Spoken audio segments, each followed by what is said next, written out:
ರಾಜ್ಯದಲ್ಲಿ ಕಾಂಗ್ರೆಸ್ ಸರ್ಕಾರ ಅಧಿಕಾರಕ್ಕೆ ಬಂದ ಮೇಲೆ ಗುತ್ತಿಗೆದಾರರಿಗೆ ಬಿಲ್ಗಳು ಪಾವತಿ ಆಗ್ತಿಲ್ಲ ಅನ್ನುವಂಥ ಗಂಭೀರ ಆರೋಪ ಇದೆ. ಈ ಕುರಿತಂತೆ ಈಗಾಗಲೇ ಗುತ್ತಿಗೆದಾರರು ಸರ್ಕಾರದ ವಿರುದ್ಧ ಹಲವು ರೀತಿಯಾಗಿ ಆರೋಪಗಳನ್ನು ಮಾಡ್ತಾನೆ ಬಂದಿದ್ದಾರೆ. ನಾವು ಕಾಮಗಾರಿಗಳನ್ನು ಮಾಡಿದರೂ ಕೂಡ ನಮಗೆ ಸಮಯಕ್ಕೆ ಸರಿಯಾಗಿ ಸರ್ಕಾರ ಬಿಲ್ಗಳನ್ನು ಪಾವತಿ ಮಾಡ್ತಿಲ್ಲ, ಜೊತೆಗೆ ಕಮಿಷನ್ ಆರೋಪ ಕೂಡ ಕೇಳಿ ಬರ್ತಾ ಇದೆ. ಈ ಕುರಿತಂತೆ ಮಾತಾಡಲಿಕ್ಕೆ ನನ್ನ ಜೊತೆ ಗುತ್ತಿಗೆದಾರರಿದ್ದಾರೆ. ಇವರೆಲ್ಲರೂ ಕೂಡ ಈಗ ಇಡೀ ರಾಜ್ಯಾದ್ಯಂತ ವಿವಿಧ ಜಿಲ್ಲೆಗಳಲ್ಲಿ ಗುತ್ತಿಗೆದಾರರ ಸಂಘದಿಂದ ಸಭೆಗಳನ್ನು ಮಾಡ್ತಾ ಇದ್ದಾರೆ. ನಮ್ಮ ಬಿಲ್ಗಳನ್ನು ಪಾವತಿ ಆಗದೇ ಇದ್ದರೆ ನಾವು ಸರ್ಕಾರದ ವಿರುದ್ಧ ಹೋರಾಟ ಕೂಡ ಮಾಡಬೇಕು ಅನ್ನುವಂಥ ಒಂದು ಚಿಂತನೆ ಕೂಡ ನಡೆಸಿದ್ದಾರೆ. ಜೊತೆಗೆ ಗುತ್ತಿಗೆದಾರರೆಲ್ಲರೂ ಕೂಡ ಒಂದಾಗಿ ಸರ್ಕಾರದ ವಿರುದ್ಧ ವಾಗ್ದಾಳಿಗಳನ್ನು ಮಾಡ್ತಾ ಇದ್ದಾರೆ. ಮತ್ತು ಶಾಸಕರು ಸೇರಿದಂತೆ ಅಧಿಕಾರಿಗಳು ನಮ್ಮಿಂದ ಕಮಿಷನ್ಗಳನ್ನು ಕೇಳ್ತಾ ಇದ್ದಾರೆ ಅನ್ನುವಂಥ ಗಂಭೀರ ಆರೋಪಗಳಿದ್ದಾವೆ. ಇವೆಲ್ಲದರ ಮಧ್ಯೆಯೂ ಕೂಡ ಈಗ ಒಂದು ಕಡೆ ಗುತ್ತಿಗೆದಾರರೆಲ್ಲರೂ ಒಂದಾಗುವಂಥ ಪ್ರಯತ್ನ ಕೂಡ ಮಾಡ್ತಾ ಇದ್ದಾರೆ. ಈ ಕುರಿತಂತೆ ಮಾತಾಡಲಿಕ್ಕೆ ನನ್ನ ಜೊತೆ ಗುತ್ತಿಗೆದಾರರ ಸಂಘದ ರಾಜ್ಯಾಧ್ಯಕ್ಷರಿದ್ದಾರೆ, ಅವ್ರನ್ನೇ ಮಾತಾಡಿಸ್ತೀನಿ ಅಂತ. ಸರ್, ಏನು ಹೇಳ್ತೀರಿ? ರಾಜ್ಯದಲ್ಲಿ ಈಗ ಕಾಂಗ್ರೆಸ್ ಸರ್ಕಾರ ಅಧಿಕಾರಕ್ಕೆ ಬಂದಿದೆ, ಅಧಿಕಾರಕ್ಕೆ ಬಂದು 1000 ದಿನಗಳಾಗ್ತಾ ಇದೆ, ಅವರು ಸಂಭ್ರಮ ಆಚರಣೆ ಮಾಡ್ತಾ ಇದ್ದಾರೆ. ಆದರೆ ಎಲ್ಲೋ ಒಂದು ಕಡೆ ಗುತ್ತಿಗೆದಾರರು ನಾವು ಕಾಮಗಾರಿಗಳು ಮಾಡಿದ್ರು ಕೂಡ ಬಿಲ್ ಪಾವತಿ ಆಗ್ತಿಲ್ಲ, ಮತ್ತು ಶಾಸಕರು ಕಮಿಷನ್ ಕೇಳ್ತಿದ್ದಾರೆ ಅನ್ನುವಂಥ ಆರೋಪ ಏನು ಮಾಡ್ತಾ ಇದ್ರಲ್ಲ, ಏನೇನು ಆಗ್ತಾ ಇದೆ ರಾಜ್ಯದಲ್ಲಿ? ಸರ್, ನಮಗೆ ಆದಂಥ ಒಂದು ಹಲವಾರು ಸಮಸ್ಯೆಗಳು ನಮ್ಮ ಕರ್ನಾಟಕ ರಾಜ್ಯ ಸರ್ಕಾರದಲ್ಲಿ ಇದೆ.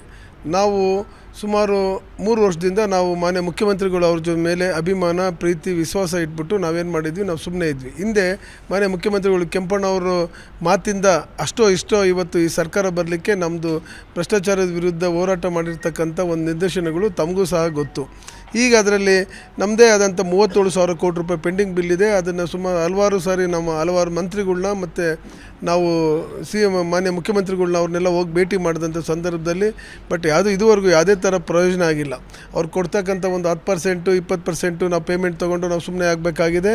ಅದು ಕೊಟ್ಟರ ಸಾಲ ಕೊಡೋಕ್ಕಾಗ್ತಿಲ್ಲ, ಮತ್ತು ಜೊತೆಗೆ ಸಾಲ ಕಟ್ಟಲಿಕ್ಕಾಗ್ತಿಲ್ಲ. ಇಟ್ಟಿದ್ದು ನಮ್ಮದು ಒಡವೆ ವಸ್ತ್ರ ಮನೆ ಎಲ್ಲವೂ ಸಹ ನಾವೆಲ್ಲ ಪೂರ್ತಿ ಬ್ಯಾಂಕಲ್ಲಿ ಅಡ ಇಟ್ಟಿರೋದ್ರಿಂದ ಅದು ಬಿಡಿಸ್ಕೊಳೋಕ್ಕೂ ಸಹ ಆಗ್ತಾಯಿಲ್ಲ. ಅಂಥ ಪರಿಸ್ಥಿತಿ ನಮ್ಮ ಕಾಂಟ್ರಾಕ್ಟ್ರದ್ದಾಗಿದೆ. ಇಲ್ಲೇ ನೋಡಿ, ಕಲ್ಯಾಣ ಕರ್ನಾಟಕದಲ್ಲಿ 371J ಪ್ರಕಾರ ಇಲ್ಲಿ 5,000 ಕೋಟಿ ಬಂದಿದೆ. ಎಲ್ಲ ಮಾನ್ಯ ಜನಪ್ರತಿನಿಧಿಗಳು MLAs ಅವರು ಸುಮಾರು ಮ್ಯಾಕ್ಸಿಮಮ್ 80% 90% ಕೆಲಸಗಳನ್ನೆಲ್ಲ ಇವರಿಗೆ ಲ್ಯಾಂಡ್ ಆರ್ಮಿ ಅವರಿಗೆ, ನಿರ್ಮಿತಿ ಕೇಂದ್ರಕ್ಕೆ, ಹ್ಯಾಬಿಟೇಟ್ ಅಂತ ಒಂದು ಸಂಸ್ಥೆಗೆ ಅದನ್ನು ಕೊಡುವಂಥ ಕೆಲಸ ಮಾಡ್ತಿದ್ದಾರೆ. ಅಲ್ಲ, ಈ ಕುರಿತಂತೆ ಸರ್ಕಾರದ ಗಮನಕ್ಕೆ ತಂದಾಗ ಏನು ಹೇಳ್ತಾರೆ? ಮತ್ತು ಕಮಿಷನ್ ಕೂಡ ಕೇಳ್ತಿದ್ದಾರಂತೆ. ಈಗ ನೋಡಿ, ಚಂದ್ರು ಲಂಬಾಣಿಯವರು ಕೂಡ ಕಮಿಷನ್ ತೆಗೆದುಕೊಳ್ಳುವಾಗ ಲೋಕಾಯುಕ್ತರು ರೇಡ್ ಮಾಡಿ ಸಿಕ್ಕಾಕೊಂಡಿರುವಂಥ ಪ್ರಕರಣ ಕೂಡ ನಮ್ಮ ಎದುರುಗಡೆ ಇದೆ. ಅದ್ರ ಬಗ್ಗೆ ಏನು ಹೇಳ್ತೀರಾ? ಹೌದು ಸರ್, ಈಗ ಅದೇ ನಮಗೆ ಮೂಲತಃ ಪ್ರಾಬ್ಲಮ್ ನಮ್ದು ಏನಾಗ್ಬಿಟ್ಟಿದೆ ಅಂದರೆ, ನಮಗೆ ಕೆಲಸನೇ ಸಿಗ್ತಾ ಇಲ್ಲ. ಇಲ್ಲಿ ಕಲ್ಯಾಣ ಕರ್ನಾಟಕದ ಭಾಗದಲ್ಲಿ ಕೆಲಸ ಸಿಗ್ತಾ ಇಲ್ಲ. ಯಾಕೋಸ್ಕರ ಲ್ಯಾಂಡ್ ಆರ್ಮಿ ಕೊಡ್ತಾರೆ MLAಗಳು? ಏನಕ್ಕೋಸ್ಕರ ಕೊಡ್ತಾರೆ ಅವರು? ಅದು ತಾವು ಈಸಿಯಾಗಿ ಅರ್ಥ ಮಾಡ್ಕೋಬೋದಲ್ಲ. ಅಲ್ಲಿಂದ ಏನಾದ್ರು ನಮಗೆ ಲ್ಯಾಂಡ್ ಆರ್ಮಿನವರು ನಮ್ಮಂಗೆ ಏಜೆನ್ಸಿ ಅವರು, ಅವ್ರ ಹತ್ರ ಯಾವ ಎಕ್ವಿಪ್ಮೆಂಟ್ಸ್ ಇರೋದಿಲ್ಲ, ಯಾವುದೂ ಇರೋದಿಲ್ಲ. ಸುಮ್ಮನೆ ಅವ್ರು ಏನು ಗೊತ್ತಾ, ಬ್ರಿಡ್ಜ್ ಆಗಿ ಕೆಲಸ ಮಾಡ್ತಾರೆ ಸರ್ಕಾರದ್ದು. ಮತ್ತು ಇದು ಅವ್ರೇನು ಕೆಲಸ ಮಾಡೋದಿಲ್ಲ. ಪುನಃ ನಮ್ಮಂಥ ಪಾಪ ಸಣ್ಣ ಪುಟ್ಟ ಕಾಂಟ್ರಾಕ್ಟ್ರುಗಳಿಗೆ, ಅಮಾಯಕ ಕಾಂಟ್ರಾಕ್ಟ್ರಿಗೆ ವಾಪಸ್ ಕೊಡ್ತಾರೆ. ಇವತ್ತು ಲಮಾಣಿ ಅವರು ಇವತ್ತೇನು ಲಂಚ ಪ್ರಕರಣ ಇದೆಯಲ್ಲ, ಅದೇನು ಬರೀ ಒಂದು ಪಕ್ಷಕ್ಕೆ ಸೀಮಿತವಾಗಿಲ್ಲ, ಅದು ಎಲ್ಲ ಪಕ್ಷದಲ್ಲೂ ಅದು ಇದೆ. ನಾವ್ರೇನು ಈಗ ಅವ್ರು ಸಿಕ್ಕಾಕೊಂಡ್ಬಿಟ್ಟಿದ್ದಾರೆ ಅಂತಂದೇಳಿ ಬೇರೆಯವ್ರೇನು ಖುಷಿ ಪಡೋ ಅಂಥದ್ದೇನಿಲ್ಲ. ಕಾಂಗ್ರೆಸ್ ಇರ್ಬೋದು, BJP ಇರ್ಬೋದು, JDS ಇರ್ಬೋದು, ಎಲ್ಲ ಪಕ್ಷದಲ್ಲೂ ಸಹ ಅದು ಇದ್ದೇ ಇದೆ. ಒಂದು ಸುಮಾರು 224 ಜನ MLAಗಳಲ್ಲಿ ಒಂದು 40% MLAಗಳು ಅದೇ ಥರನೇ ಇದ್ದಾರೆ. ನಮ್ಮ ಕಾಂಟ್ರಾಕ್ಟ್ರುಗಳು ರಕ್ತ ಹೀರ್ತಾ ಇದ್ದಾರೆ. ಅವರು ಅದು % ಕೇಳ್ತಾರೆ ಸರ್ ಶಾಸಕರು. ಪರ್ಸೆಂಟೇಜ್ ಇವತ್ತು ನೋಡಿದ್ರಲ್ಲ ನೀವು, ಎಷ್ಟು % ಅಂತಂದೇಳಿ. ಇದು ನಿಮಗೆ ಗೊತ್ತಾಗಿದೆಯಲ್ಲ, ಅಷ್ಟು % ಕೊಟ್ಟು ಸಿಕ್ಕೊಂಡಿದ್ದಾರೆ. ಅವ್ರು ನೋಡಿ, ಒಂದು ವಾಲ್ ಕಟ್ಟೋಕ್ಕೋಸ್ಕರ MIನಲ್ಲಿ ಇವತ್ತು ಅವ್ರಿಗೆ ಅಷ್ಟು ಡಿಮ್ಯಾಂಡ್ ಮಾಡಿದ್ರಿಂದ ಅಷ್ಟು ಕೊಡೋದಕ್ಕೆ ಹೋಗಿ ಇವತ್ತು ಸಿಕ್ಕಾಕೊಂಡಿದ್ದಾರೆ. ನಮ್ಮ ಕಾಂಟ್ರಾಕ್ಟ್ರುಗಳು ನಿಮ್ಮ ಮುಖಾಂತರ ನಾನು ಮನವಿ ಮಾಡ್ಕೊಳ್ತೀನಿ, ಕಾಂಟ್ರಾಕ್ಟ್ರು ಧೈರ್ಯವಾಗಿಂಥ ಸಮಸ್ಯೆಗಳನ್ನ ಎದುರಿಸಬೇಕು. ಇವತ್ತೇನು ವಿಜಯ್ ಅಂತಂದೇಳಿ ಬಂದಿರಲ್ಲ, ಇಂಥ ವಿಜಯ್ಗಳು ಎಲ್ಲ ಜಿಲ್ಲೆಯಲ್ಲೂ ಒಬ್ಬೊಬ್ಬ ಉಟ್ಕೊಂಡ್ಬಿಟ್ರೆ ಈ ಸಮಸ್ಯೆನ ನಾವು ಬಗೆಹರಿಸ್ಬೋದು ಅಂತಂದೇಳಿ ತಮ್ಮ ಮುಖ ನಾನು ತಿಳಿಸ್ತಾ ಇದ್ದೀನಿ.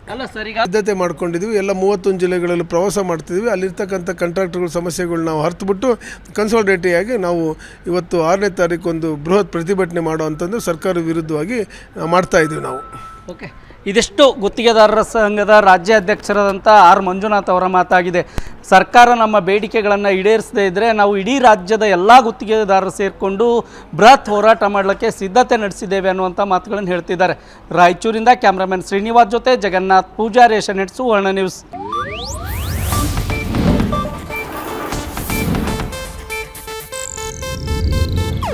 ಇದು ಏಷ್ಯಾನೆಟ್ ನ್ಯೂಸ್ ನೆಟ್ವರ್ಕ್ ಪ್ರಸ್ತುತಿ.